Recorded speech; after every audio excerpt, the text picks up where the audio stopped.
Hello everyone. Today topic is regarding to SQC. SQC means statistical quality control. Here three words are there, S, Q and C. The middle word is Q. Q represents the quality. Quality means the word quality represents the properties of the products and are the services that are valued by the consumer.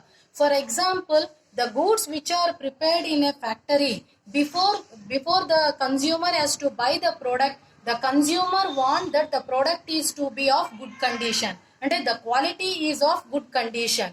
Therefore, with respect to this quality, we are going to find S and C. That is, S is statistical and C is control. Statistical quality control. Therefore, SQC means it is a statistical technique, one technique which are maintained the quality of the product manufactured in the process of continuous flow of production.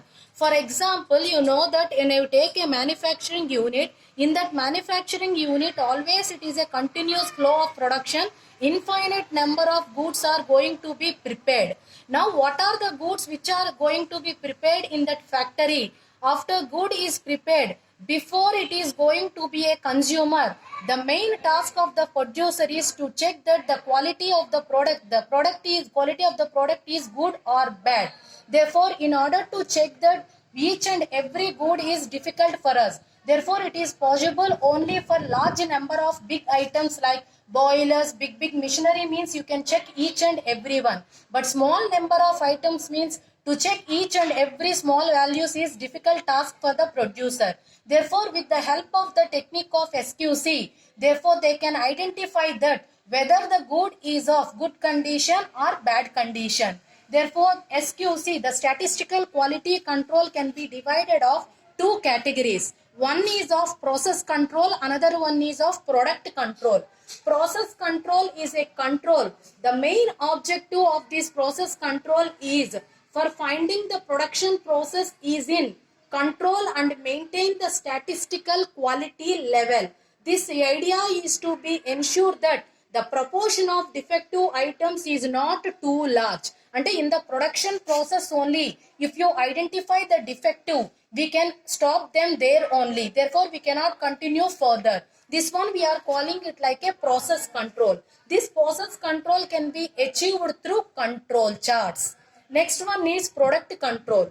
Product control means the product, by controlling the product, we can try to control the quality of the product by critical examination or sample inspection. After the good is prepared from the factory, with respect to some samples, which can check that whether it is in good condition or bad condition. That is second one, product control. First one is process, second one is product. Therefore, according to this concept, we can control only process, not product. Therefore, let us see that how can you control the process, whether the manufacturing process is in fit or unfit, good or bad, defective or not defective. Therefore, already I said that process control can be done with the help of control charts. Control charts is nothing but with the help of graphical representation. Therefore, according to the control charts, the major parts of control charts are three. One is control line, next one is upper control line, and another one is lower control line. Control line or another name is upper central line. Control line or central line, it passes through the middle of the chart and parallel to the baseline. It represents the prescribed standard quality of the product in the process. This central line represents the mean, nothing but average quality. Next, upper control line represented with UCL. This is shown in the chart by the dotted line and passes through the chart above parallel to the control line.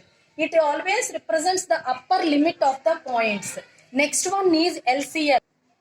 Next one is lower control limit. It is represented by the dotted line and passes through the below and parallel to the control line. It represents the control limit. In this way, we can represent the control charts. Here, whenever you are representing the control charts, that is CL, LCL and UCL, you can take x-axis as sample numbers and y-axis as plotted numbers.